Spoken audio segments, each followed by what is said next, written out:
Okay, well, welcome everybody. This is the first of our new look format for members and subscribers meetings where we feature prominent guest speakers. And tonight we have one of the most prominent of all of them. So I'd like to introduce Dr. Barry Traill, known to everyone as BJ, who runs the Solutions for Climate project at CANA, the Climate Action Network Australia. For those who don't know, CANA is the peak climate body in Australia. Climate Action Burwood Canada Bay is a constituent member. One of the best decisions we made was to join CANA last year. BJ is arguably the leading thinker in the climate movement nationwide. A conservationist, ecologist, and advocate. He's worked for over 40 years on conservation as an ecological researcher, a conservation advocate, and a leader. Previously, he was director of the Pew Charitable Trusts. He has regular communication with the people in Canberra who matter, and he has his finger on the pulse of where things are in our movement. At least we hope he does. So the topic he's going to address tonight is where to here for the climate action movement, something that's been on all of our minds since the election. At the end of the talk, there'll be time for questions and perhaps also for comments. Now, can I ask people to submit their questions via the chat?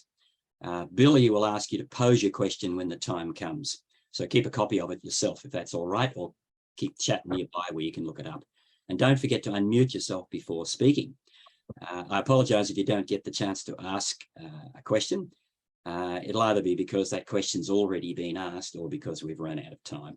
So we're hoping that this will go for no more than about an hour. Okay, so over to you, BJ. Yeah, look, thanks so much. Very, very overly generous invite and introduction. Again, apologies, and please do say if the background noise, which has just kicked up a bit, has come in. As I said at the start, of unfortunately it ended up through circumstances outside of Canberra hotel, but hopefully that works okay. And look, I'd really like to start where some of you were just talking about, which is what you guys did in the election in Reid. Absolutely phenomenal. And I'm not just gilding the lily here. I don't say this to all groups. So please don't repeat this to other groups. Absolutely extraordinary effort. I use that statistic. I've actually forgotten to. I've just come back from a holiday in the Northern Territory. I've actually forgotten the number, but how many hours on pre-poll was it?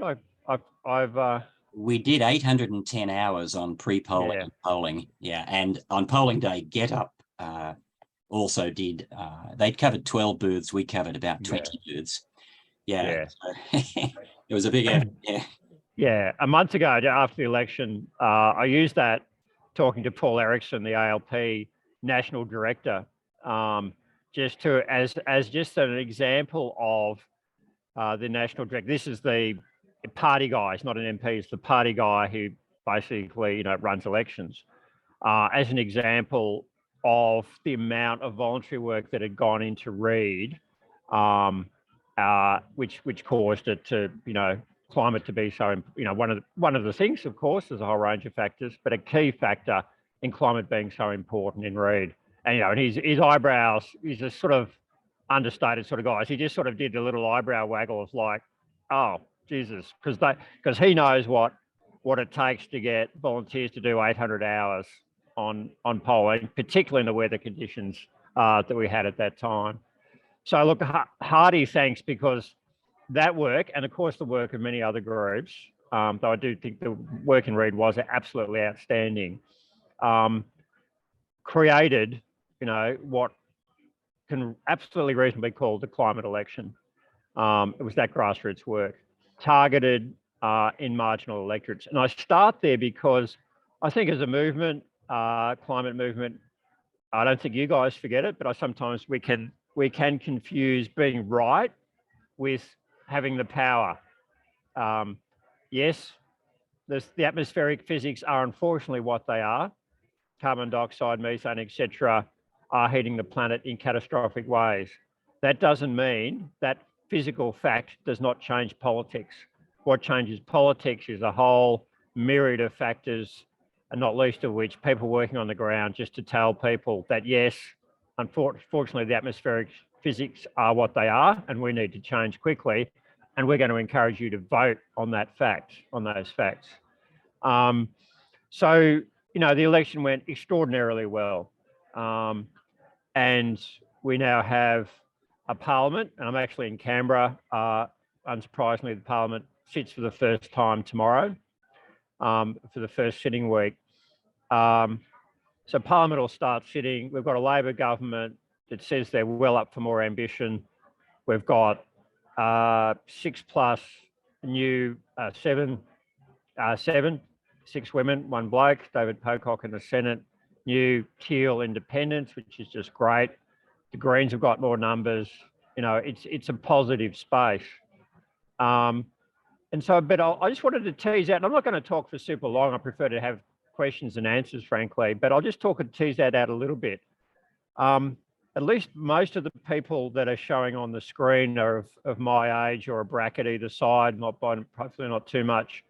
So, you know, unlike many younger activists, we've probably all, or most of us has actually been with Labor governments before and seen them come in. And most of you, or all of you, are probably experienced activists and have seen some of the pitfalls that happen with that. One of the obvious pitfalls is that there are high expectations. And of course, we have a high expectations after what demonstrably was an appalling effort by the coalition government federally on climate. And to tease that out a bit more, that's not because I'm partisan.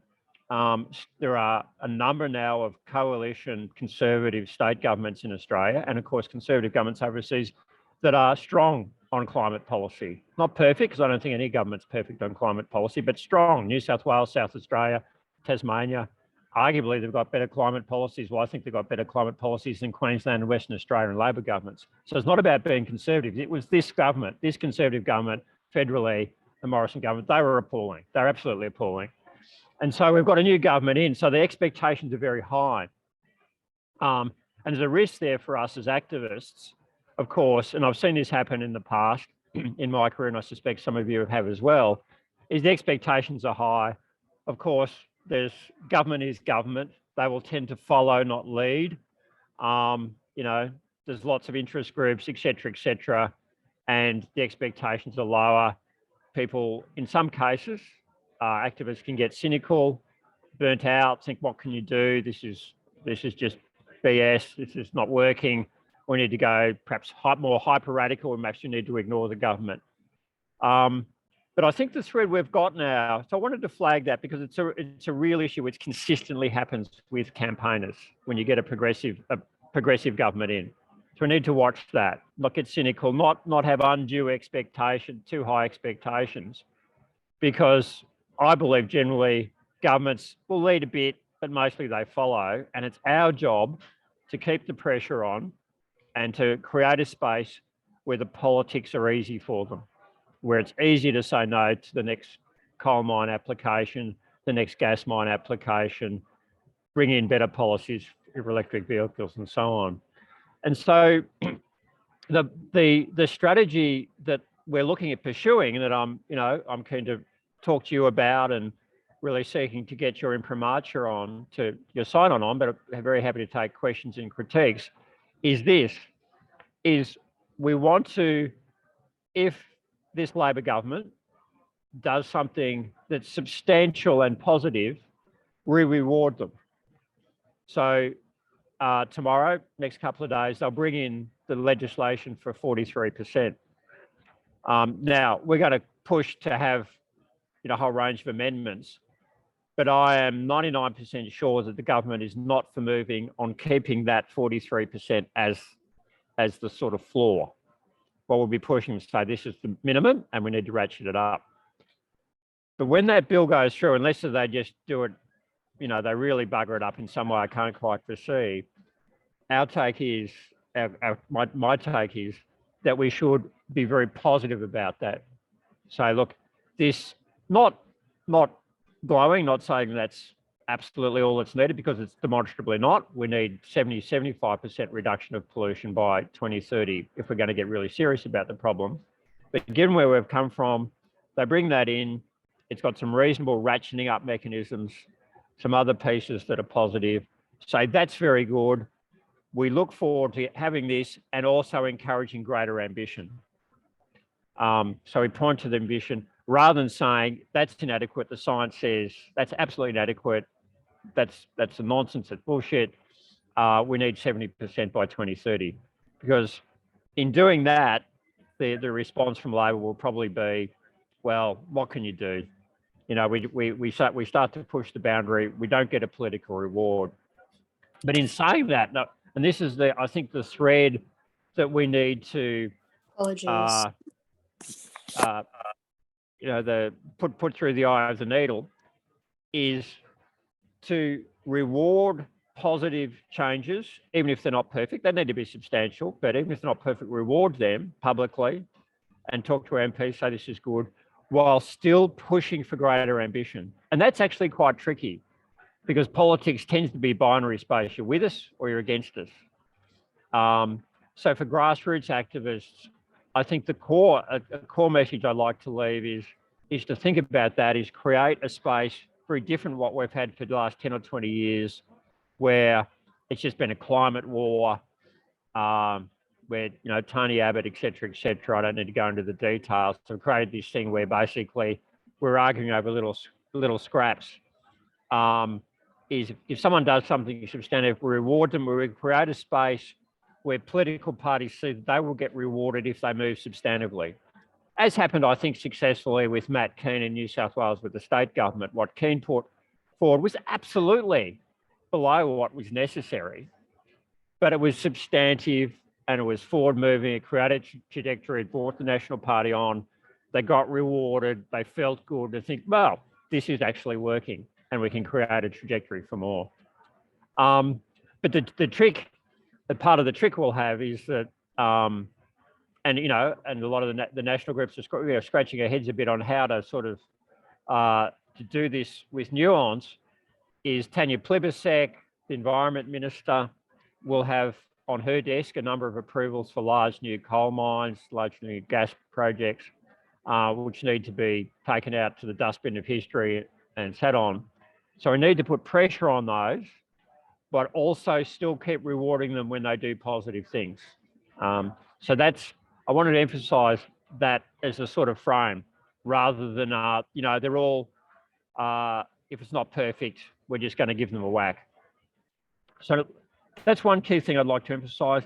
In terms of the details of what Canada Bay, etc., what you can do in Reid and also in adjacent electorates, I think I don't have any sort of roll goal list of A, B, C, D, but I'd like to discuss that with you. But I think some of the key points is continue the positive relationship you have with your new MP.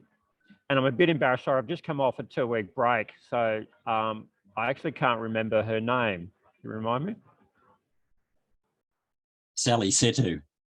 Sally Setu, thank you, yes. Yeah. Now, from what you've told me, from what I've seen, she's very strong on climate, that's great. Continuing to work with her, listen to her carefully, push her, encourage her, establish that relationship, ask what she needs in terms of being seen to be rewarded politically, in terms of media, social media, if she does the right thing. Ask her to make representations to Chris Bowen, the Climate Change Minister, and to Plibersek, the Environment Minister. Really ask her to be a champion for climate in caucus in all sorts of ways. For example, caucus will be meeting probably a couple of times over the next couple of weeks as the climate bill is put in place. We'll be putting out updates on that, about where the negotiations are at with the Greens and so forth. Having you guys make representations to her saying, can you really push this push this detail or that detail in caucus, the Labor caucus, very powerful. And this won't be the first, there'll be a whole range of things following this coming through. So, stay engaged with Sally, which you already are, stay engaged, create a positive relationship, an honest relationship where you can tell her that if you think Labor's, falling short, but a relationship where she trusts you to be straight shooters, but also to be supportive and be seen publicly supportive when she does the right thing. The other thing which will be harder is to do the same thing on the other side. Reid is still marginal. It is often very difficult to engage with the opposition in a seat, because obviously you talk to the MP, they're the MP, there's someone to talk to. But who do you talk to now? I've no idea whether Fiona Martin, you may know, I don't, whether she might even be scratching her head, whether she's going to run again. That's perhaps the first thing to find out. No. Fiona doesn't even live in the electorate. She won't be running again, I don't think. Okay. Yeah, all right. Then the harder task is establish relationships with Liberal power brokers, whoever they may be in the party branches. And again, and it's probably at this stage having the private conversations and establishing a relationship which, and I pretend that it's straightforward. When parties are defeated, we shouldn't overlook there's a lot of personal hurt. MPs have to sack their staff. They lose friendships. Their life is turned upside down. Now we can say, well, that goes with the job. Suck it up, prince or princess. But it is hard. It is brutal. People say it's brutal, and it is quite brutal. There's no other job quite like it, where one day you're in a good job, comfortable job, interesting job. The next day, the people all around you said, no, we actually want you out, and you have to sack all your staff who often become close friends and put them on, the unemployment dust heap as well. It's hard. Don't underestimate the amount of personal grief that can be there with that. And like all grief, that can manifest in various ways. I often think of parties and MPs losing power as they go through the 5 stages of grief, as you would have in a bereavement. There's denial, anger, blame. I can't remember the other 2. I think the final one's acceptance. So, you'll get people angry. They will have clocked what you did. They will not like it. They will think that you're just the enemy. That you hate conservatives.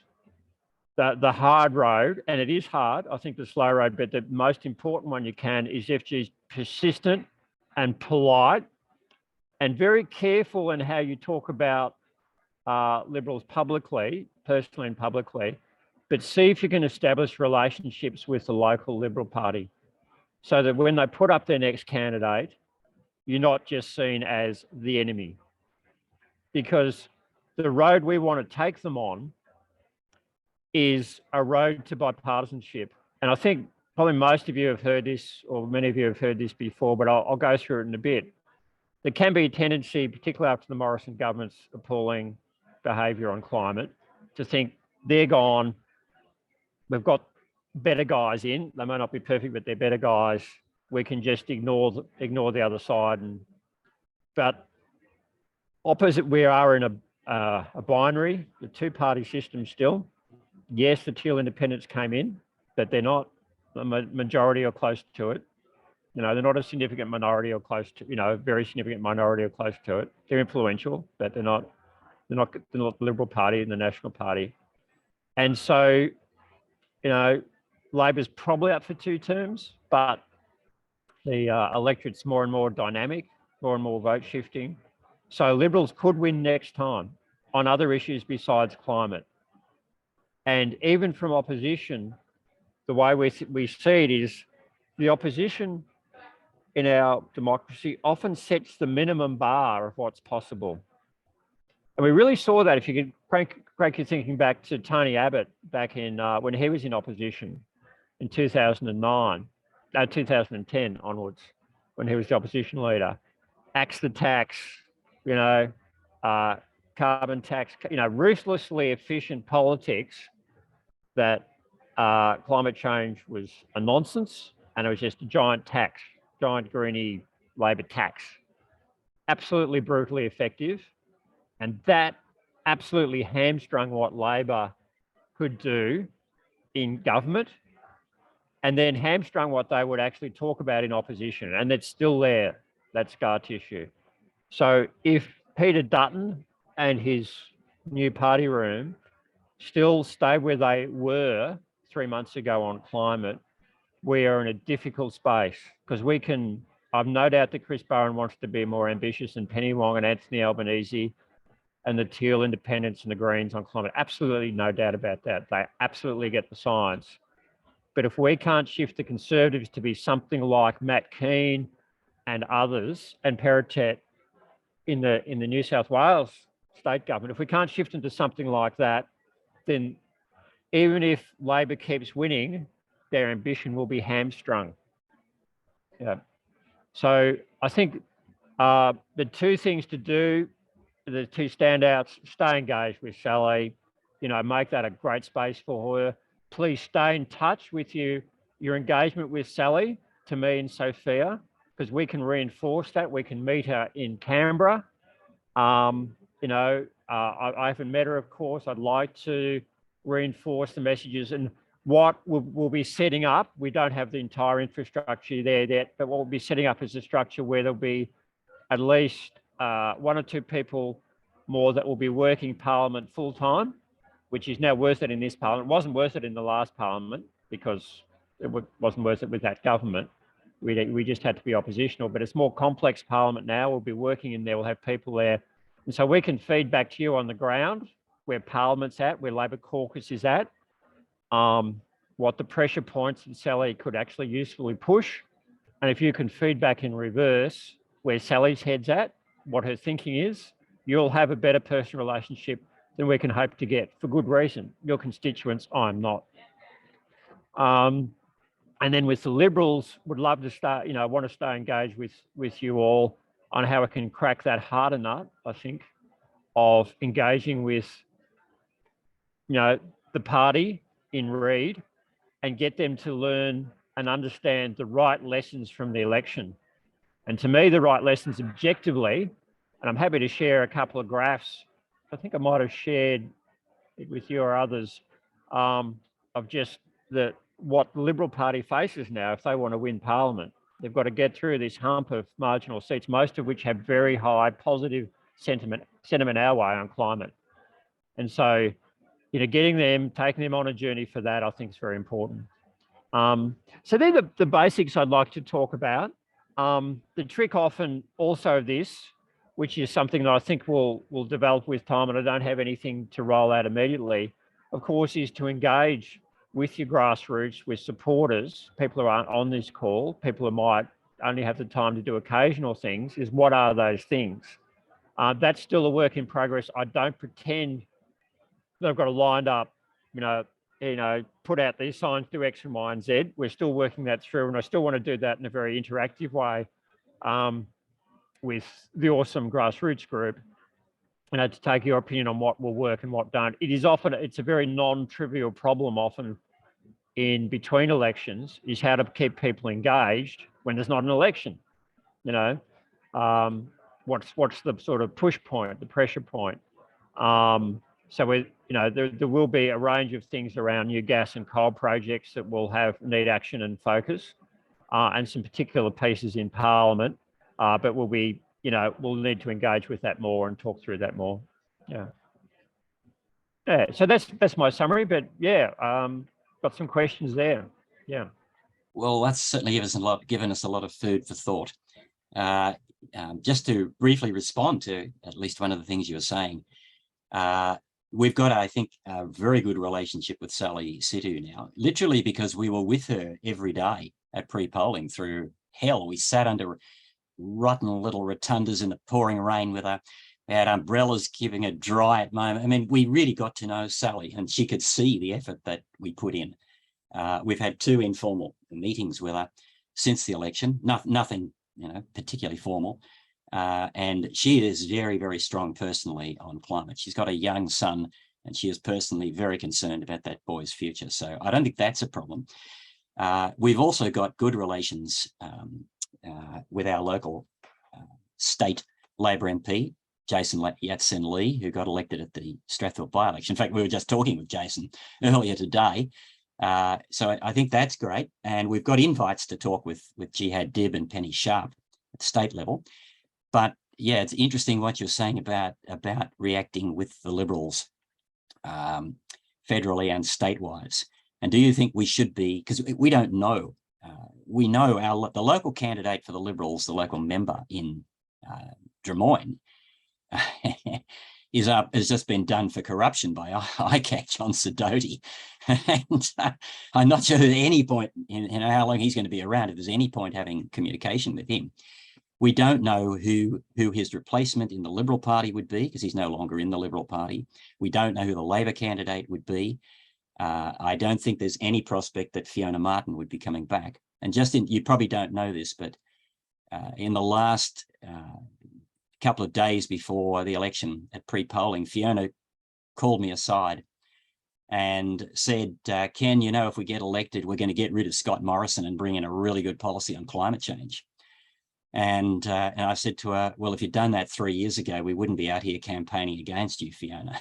And she's not going to come back. I mean, she was just desperate. So do you think we should be contacting people on the hierarchy of the Liberal Party to actually find out who we can talk to in this local area? Because I think we'd be very amenable to doing that. Yeah, look, absolutely. Now, just check this. Sorry, a Trivial Pursuit setup has just started at the pub. Is that background noise too much? Because I'll move out into the street more. Yeah, there's a bit Sounds of like yeah, it's a bit marginal. Look, I'm really sorry about this. Just I'm just going to just talk amongst yourselves. I'll just be 15, 20 seconds moving. Yeah, I'll mute in the meantime. Yep. Okay. In the meantime, people might like to come up with any questions that they've got. There's sure been a lot of food for thought. I know I have a few, and I'll bet everybody else does. So I'll just wait till BJ gets outside. Anybody got any comments they'd like to make while we're waiting?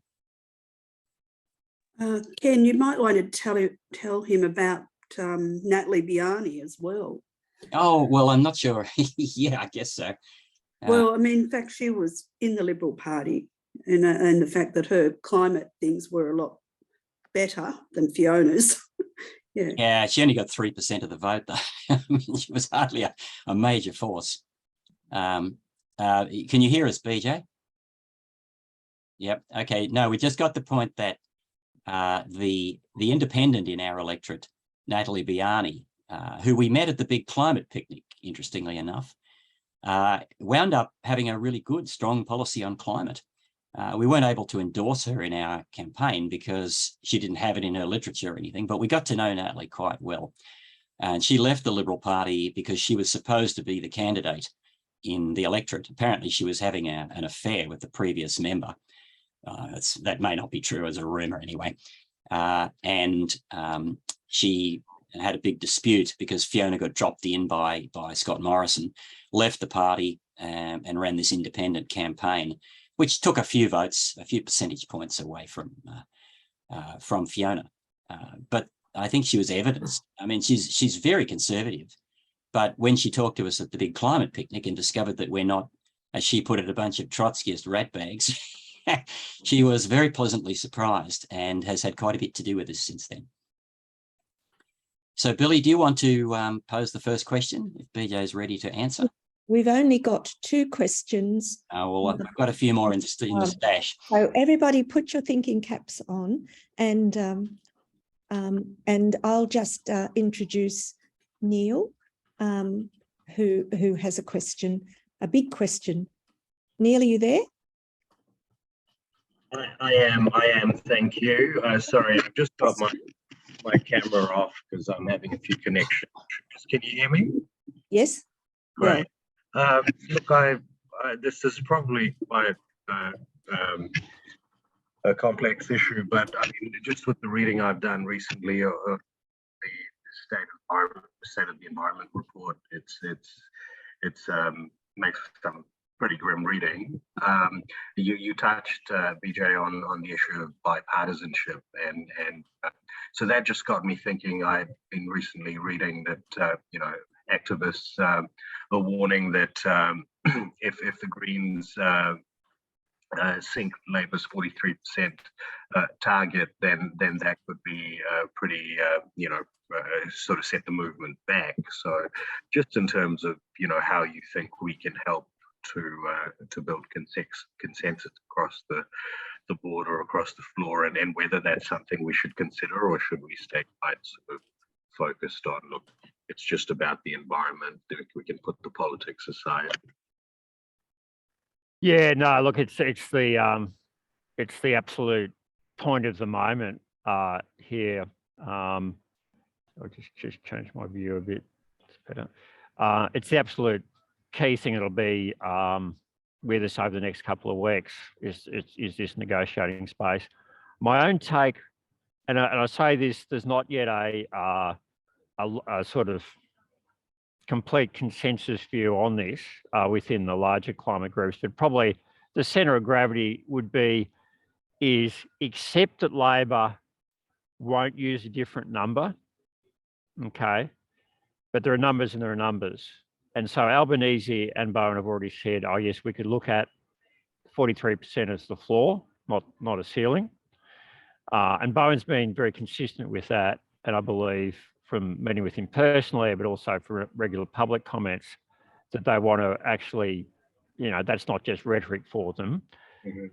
You know, they don't want to see it as a 43% as a limit, the way I think the Morrison government, sure, their whatever their percentage was, 20 something. That they want to see it as a floor, which, you know, all going well will be pushed up. I think the key thing for us, I think, is to perhaps, you know, thread that needle a bit, as I talked about, is personally, I think we should accept that the 43% is not going to something that Labor's going to shift on in terms of a public perception, election promises, etc. Scaring the, you know, giving an opportunity for the opposition, giving them a kick around the park. But we should be very, very vigorous on saying what is the ratchet mechanism, that's the bit of jargon being used, the ratchet mechanism where the 43% is reviewed regularly and properly and pushed up appropriately. And tied to that, and this is a bit of the, sometimes a bit of the frustrating theatre of the politics of it around numbers. A range of people are saying, well, let's focus on the 2035 target and what that should be as well. So 43% for 2030, but a ratchet mechanism, and let's really focus on what we need, which would be much more ambitious by 2035.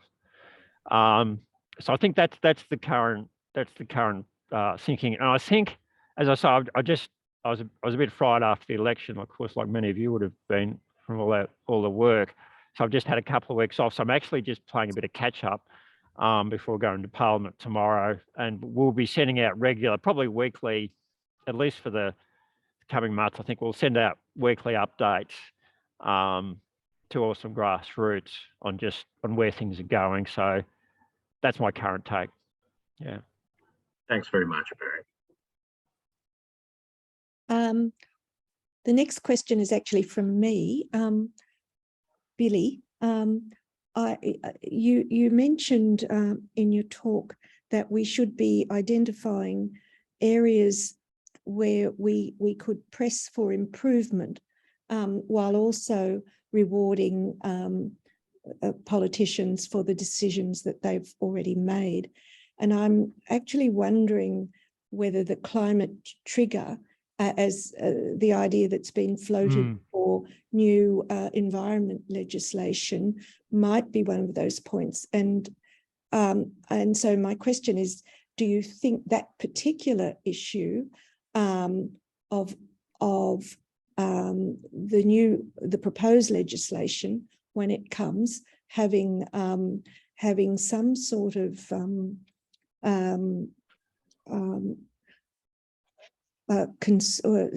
standard for emission reduction might be somewhere where the Labor Party might go with the new legislation. And I ask that too because I listened to Tanya Plibersek's press council talk, which was very interesting. And she made it clear that she wasn't persuaded by the Environment Act actually incorporating climate objectives in that way. Yeah. And I also heard that the ACF was also considering that it was not an effective thing to push for. Or, and I was disappointed twice. And I'd like to know whether you think that is something that we could press for, and if not, what other examples would you give? Yeah, no, it's a key question, Billy. You've nailed it. Look, firstly, look, Labor's going to be very resistant to it. Very resistant. Sex calling it straight the way they see it.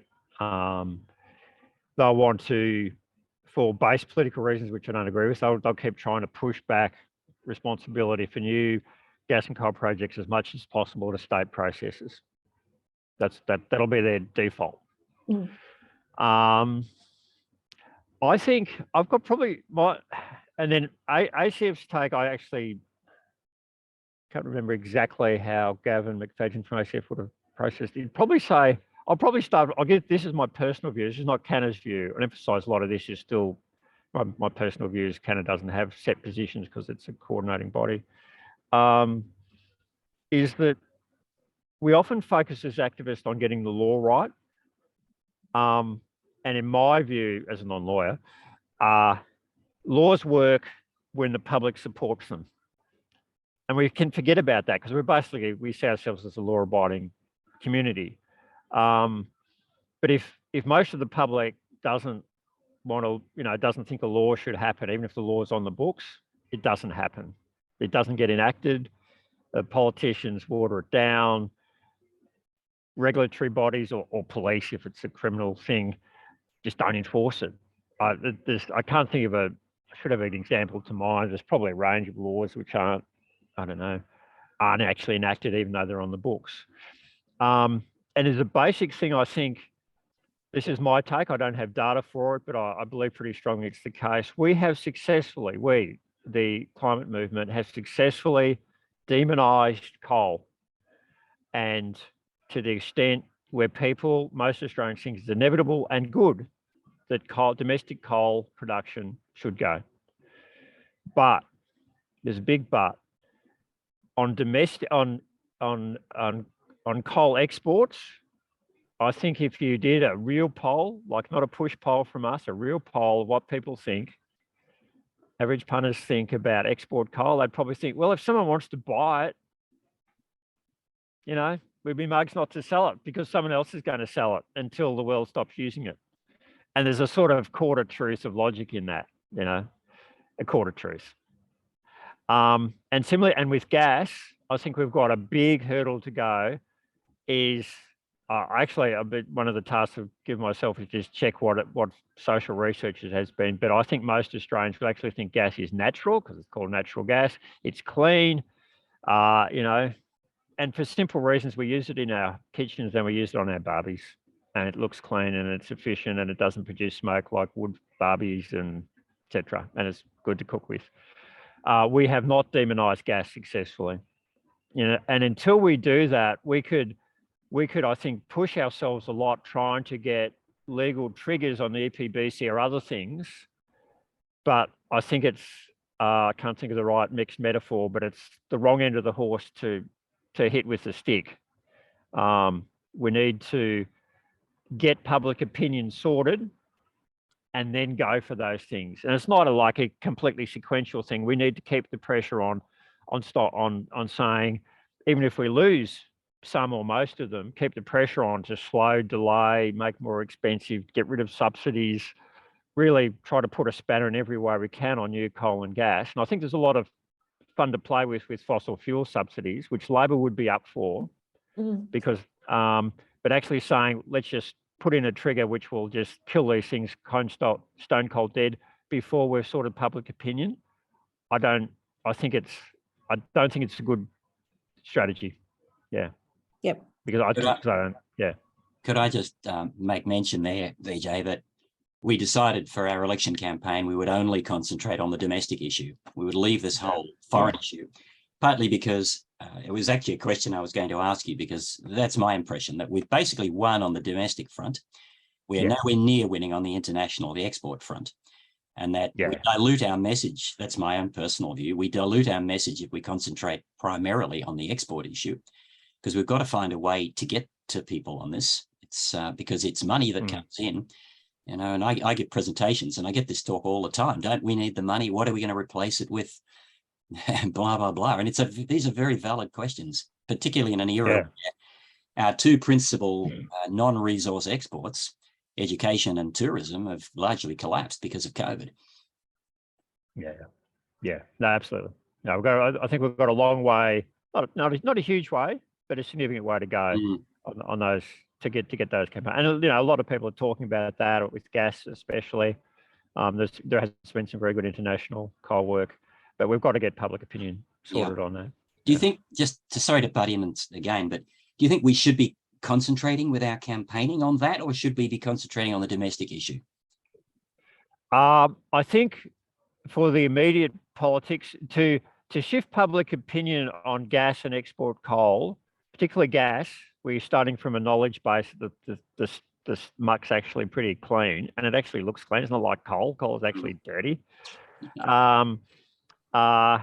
It actually takes, and it's a thing a few of us have started to talk about, it's going to take millions of dollars of campaigning to just, with social media and advertising, to just get the base messaging out.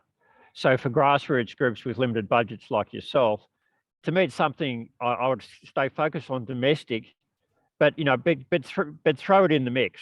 Like, don't just, you know, make sure it doesn't disappear from the script, but don't expect it to cut through until we get something much more significant going nationally. Yeah. Okay, Billy, back to you. Okay, well, Frauke, I think, is the next one. Frauke, are you there? Frauke? Yeah, as I said in the questions, thanks first of all, BJ, that was a great talk. And I'm not putting my hand up for engaging with the Liberals, I'm afraid. I know my strengths and weaknesses. But I think it's a very valid point. Maybe some more people who are less blunt than myself would be good for that. But I think it's a valid point. What I'm really have been chewing over a lot in my own head is, what is the role of a grassroots local community like us in terms of engaging the local community? I think your points about engaging with the politicians are great, you know, and an obvious thing that we need to do, and Sally Situ will be relatively easy. But where is our role, and whom and how do we engage with the local community? And I'm also thinking what you just said about gas. I mean, I was involved in running an energy efficiency program for the state government about 12, 13 years ago, when we promoted gas, of course, as the big switchover fuel. And we said, you know, we're going to make it cheaper. So this is part of the problem. You know, the community gets so many different messages and different incentives or disincentives to switch. So I think, you know, if we're asking people to switch over to a cleaner fuel, again, then there's a role for government in terms of how you incentivize people. But I think, you know, I'm thinking about, we need, I think, to find out more about what our greater community really thinks and wants, and the divergence or the variety in the community, you know, and what are the things that would incentivize them? Like, you know, I just put up there, would people think that they could get engaged if there were, something that was put about 10 years ago was more community solar for those that can't put rooftop solar on their own roof. You know, there was an idea about getting public buildings to have solar, and then you buy it locally, and that gives you a sort of an engagement point. So those are some of my questions about how do we engage the local community, and how we find out more about what their issues and what their interests are around climate. Yeah. No, look, it's I was actually going to loop back to that because I realised I'd forgot one of my main talking points. I'd focused on the sort of power politics, the MPs in Parliament. Is maintaining engagement and extending engagement. And you know, most activists, people on this call, are whiter and older and middle class. I don't think that's being particularly saying anything that's surprising to any of us. Western Sydney is not all like that. Most of Australia is not like that. And that's a risk for us. One of the things that, again, we'll be talking about this in a more detailed way, because I don't want to sort of flop things around and imply they've sort of been set in stone when they're, it takes a bit of a while for the dust to settle after the election and to think through where to go. But one of the things that I think is quite important is we seek to extend out from our core base, our new core base, and I think our new core base includes seats like Reid, which certainly wasn't the case 6 months ago, but we can say, look, we've got an MP that's very supportive, we've got a very strong active group there. The community is very interested in climate, or large chunks of the community, but we want to extend that to other electorates, say in Western Sydney. And we want to extend that into the parts of the community that I think we all know, and I know talked about it with Canada Bay before, where we want to reach into. Migrant communities, obviously, to stand out, and that comes down fundamentally to power, electoral power. Sally, what will Sally and the Liberal candidate be looking at in 2025? Will they be thinking, worst case, they could be thinking, yeah, look, there's some climate activists there. There's basically 50 of them. They're older white people who are never going to vote Conservative ever in their lives. So, both that message for Sally and the Liberal Party candidate would be, actually, it's not that relevant electorally if that's what they had in their head. And many MPs will have that in their head on climate issues. So one of the things, I'm taking a bit of a circle work because I'm basically going through the talking point I had, but I missed, is thinking through what I don't think any climate group has done to a high level, and I know you've done some solid work, but to a really high level, is engaging with some of those migrant communities, I'll call them more conservative. I don't necessarily mean more politically conservative, often more apolitical communities. They don't see themselves personally as activists. That's not the frame of why they view the world.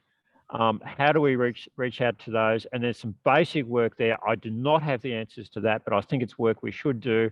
And I'm hopeful we'll have some resources to help do it, is actually work with grassroots groups like yourself, perhaps the Sydney Alliance and others in Western Sydney, to actually say, well, to different sub-communities, different electorates, what do you know about climate? What do you know about it? Is it getting hotter? Is this an issue? Is that an issue? Is it power bills? Is it actually just that the horrible increasing heat sink of Western Sydney and the fact that it's going to be 45 degrees more regularly is a huge issue? Yeah, I think there's some work there, and I'm hopefully we'll have some resources to help work with that, and then take that in. Yeah, they're not, of course, a monolithic group. You've got so many different. Even though it's in this area, it's very much largely Chinese. When I look at the recent census stats in, say, Burwood, but you've got huge varieties of different ethnic groups and people who've been here for a variety of length of time. And so again, you don't want to think of migrants as one monolithic group either, because of the varieties within them. Can I just jump in? We've already had our literature, our flyers translated into all the major community languages in the area. We've got them printed off. We've met with the Multicultural Advisory Committee in Burwood. We're underway, and this is probably our biggest priority to make this work. But as we have discovered, climate change is not on the agenda with a lot of these groups at all, and we've got to get it on the agenda, and we're working towards that. That's probably our biggest priority at the moment, because 56% of this electorate is non-English speaking background. And, it starts with us reaching out in their own languages. So, we are working on it, but it's a huge task. It's a 2-3 year task for us, really. Yeah. And you are way ahead, I think, of perhaps lighter footprints, perhaps in Eastern Melbourne. It's the only other group that I think has had a more serious think about it and just done some of the basics like language. But going back to the obvious point, is the Anglo-Australian community some homogeneous mob? That's nonsense. It's the Chinese community is everyone from, recent middle class mainland students through to anti-communist refugees out of Hong Kong, you know, just a Yeah. huge mixture. Yeah. Interestingly enough, BJ, we've done our flyers in such a way that other groups can use them. They've only got to take the bottom paragraph where we put our own details on there and put their own details, which could be in English, or even just replace the particular words that they need. And they can basically use our stuff as a template. Yeah, I think we've got it in seven languages now. All the major languages in our electorate apart from Turkish. Oh wow! Yeah. Have you shared that on Awesome Grassroots? Not sure yet because we've only just had them. We did this with the CANA grant. This was we got a CANA grant, and this is the biggest project of the CANA grant. We've only just literally finished it now. Got them all printed. We've got them printed beautifully in colour on trifold. They're all ready to go. So we've got at least one big event coming up that we're planning to engage the local community. So the ethnic community. So that's where we're heading. Do you want to ask the next? How long can you hang around, BJ? Because I'll probably go another. What's the time now? It's nearly going on. It's about 27 past 7. I'll probably do another 15 minutes, and then the Canberra car park temperature will kill me, and I'll just start to shiver. I think. Yeah. All right, Billy. Would you like to fire over the next one? Oh, yes, I was going to suggest that we have Karen ask her question. Because I know she has to go. Are you still there, Karen? Yes, I am.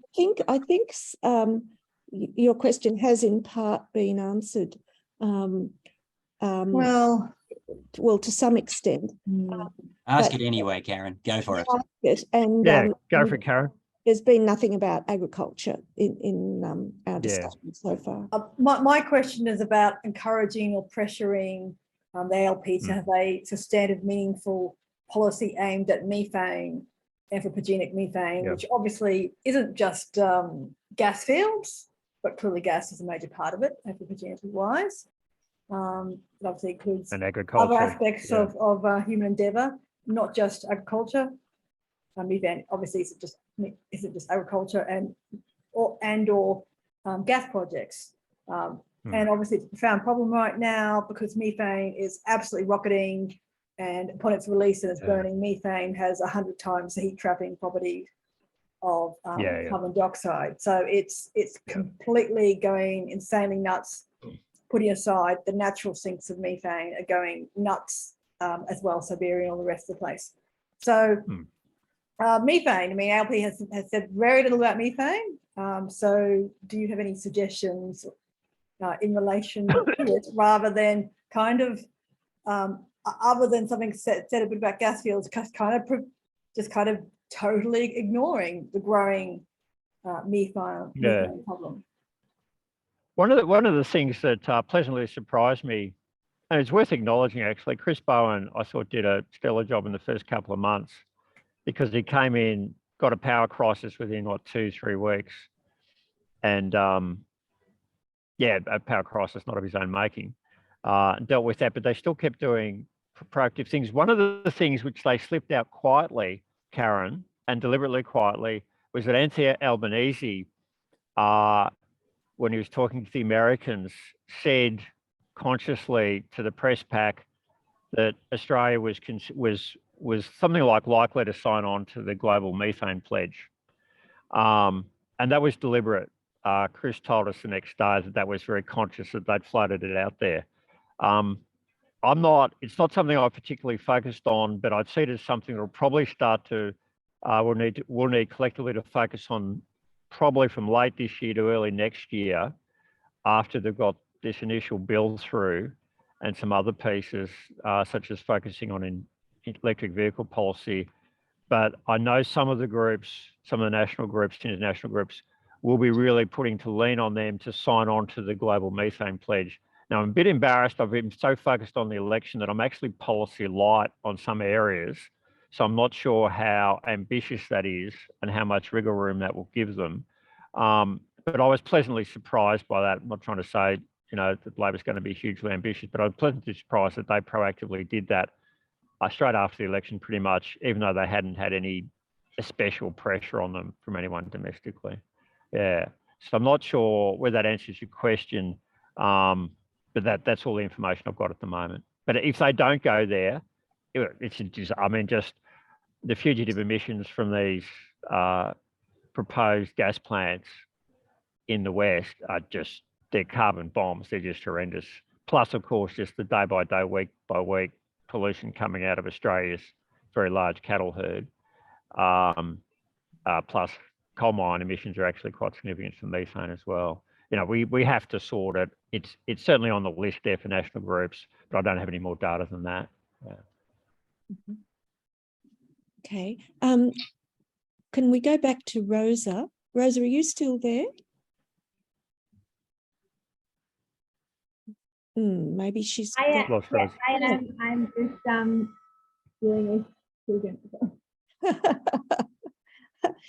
Do you want to ask your question or?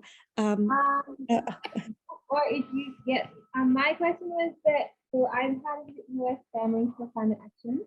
So we work with election.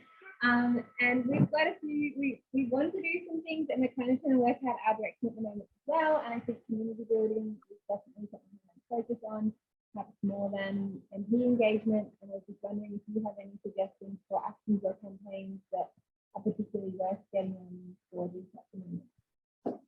Yeah. Yes. I won't actually suggest anything off the cuff, Rosa, because I might get it wrong. I don't want to think there's some, you know, I don't pretend to know Western Sydney well. I've never lived in Sydney. I've only been a visitor. Certainly don't know the West well, or even in the West. I'll take that on notice if I could. Then I'd probably loop back to, this is probably sounds like a bit of a fob off, but within the next, hopefully in weeks, but certainly within a few months, we'll be engaging with your group, Sydney Alliance and others to think through inner West, but also outer Western Sydney, and what sort of systematic engagement we'd like to do. You know, parents is, yeah, you know, and it's been such a strong model of parents engaging with families. It was hugely impactful in a number of electorates in the election, Parents for Climate Action and other related groups. Yeah, that would be powerful. I think given for Grayndler and Sydney, for Albanese and Plibersek, it's an interesting question. One of the things, and I'm going to the power of the politics now, is that Labor is worried, and they should be worried about about Teal independents coming after them. In the way that the Greens took Griffith in Sydney from Labor, from Terry Butler. I was very glad about that. She was a very, very poor shadow environment minister, very poor. So they will be very worried. And so, you know, even candidates possibly like Sally, but certainly Tanya and Albanese, you know, even Tanya with her extraordinary, and I think deserved personal reputation as a, you know, quality politician, they'll be very edgy about the Greens or some, you know, profile Teal independent popping up. And certainly MPs with lower profiles than Tanya or Anthony will be very worried. And we're already seeing that. Jed Carney in Coburg in northern Melbourne, Josh Wilson in Fremantle, in Perth. And if you don't know those suburbs, their demographics are similar to the inner West, like Grayndler and Sydney. You know, there's a high Greens vote, a lot of progressive people. People like Josh Wilson and Jed Carney are very, very attentive to climate groups in their electorate. Like, it took me a while to process what was happening, but they were bending over backwards to say, oh, we've talked in caucus, we're pushing, you know, we're actually going in hard. You know, they're quite worried. So I'm saying that just in the crude politics, you actually have a lot of power, more than you might think, because they've been, you know, they look like rusted on Labor electorates for the last, you know, X decades. Well, yeah, that was North Sydney and Warringah and Wentworth as well. And that's something that certainly Climate 200 is quite interested in supporting if there are quality candidates there. Yeah. Rosa, is that Yeah, that's great. And it will be interesting to hear what CANA has coming up to work on, because yeah, we feel like we want to have a voice, we're trying to have a voice, but we're not quite sure where to direct our voice for now. Yeah, I'll take it. I'll take that on notice. There will be more work being brought up, but that sort of goes back to what we talked about before, is that genuinely tricky space when there's not a sort of decision point, like an election or an approval of how you actually do outreach when people are, go to work, look after the kids, they're busy. How you get their attention. There's no magic bullets, but I do think we need to, in part, for people like me, listen to you guys, and perhaps if you're not sure about some of the communities in your own electorates because you don't have strong relationships there, we need to work out formally or informally how we reach into the other communities and work out how best to engage. Yeah. And Rosa, I think one. Yeah. Sorry, I was just going to say, Rosa, you must talk to Frauke too about what she and others are doing in Reid. I think and Kiki's got a question here on lean. We're arguing today in response to Catherine Murphy that Labor can't move further on 43% due to the cost of living expenses. Yeah. So I'm just cutting in because I'm starting to freeze, Kiki, so I'll probably only last a few more minutes. Canberra, blessed, is not yet suffering from global warming. Yeah, I was going to, it's on my list, post the little break I had to talk to Lean, to Felicity Wade, who's one of their key leaders. I actually haven't read that piece yet, but I was going to read it, and the way it was described to me, I was actually going to disagree with Felicity personally. Is I think Labor, it's a bit of sophistry, it's a bit in the wording, but there's a difference between Labor saying we're going to do 43% to Labor saying we're going to have a floor of 43%, and as policies come on, we'll ratchet it up. There's a huge difference between those two things. But if Lena are arguing that it just should be 43%, we should be happy, I think I think Lena's underestimating the amount that Labor can shift. That's my current take. Yeah, okay. So Kiki's just got a chat there. Yeah, okay.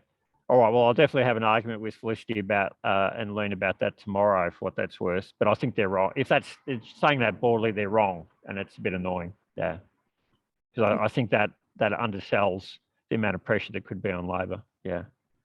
Well, that's pretty much the extra 15 minutes you said you could give us, BJ. So on behalf of the group, I'd like to thank you for giving us your time tonight. I'd also like to remind everybody that our next meeting's on Tuesday, August 23rd. That's in 4 weeks' time. And our guest speaker will be Tim Buckley, who's Director of Climate Energy Finance Studies, Australasia. He's going to be talking about our current energy crisis and the prospects for a rapid move to renewables. We'll also be having meetings of our various working groups over the next 4 weeks. Most of the people here tonight are in those working groups. So watch out for the word on when we're going to be getting together. More on that in the newsletter. So good night to everybody, and we'll see you all again in another 4 weeks. And you get Thanks all. Thanks very much. That was a great talk. Take care with your It was health. a fantastic talk. Thank you. Thank you, Larry. Thank you all. Take care with your health. Yeah. Oh yes, my COVID diagnosis. No, don't think it's nothing. I'll be Okay. fine. Yes, thanks, Ken. Bye. Okay.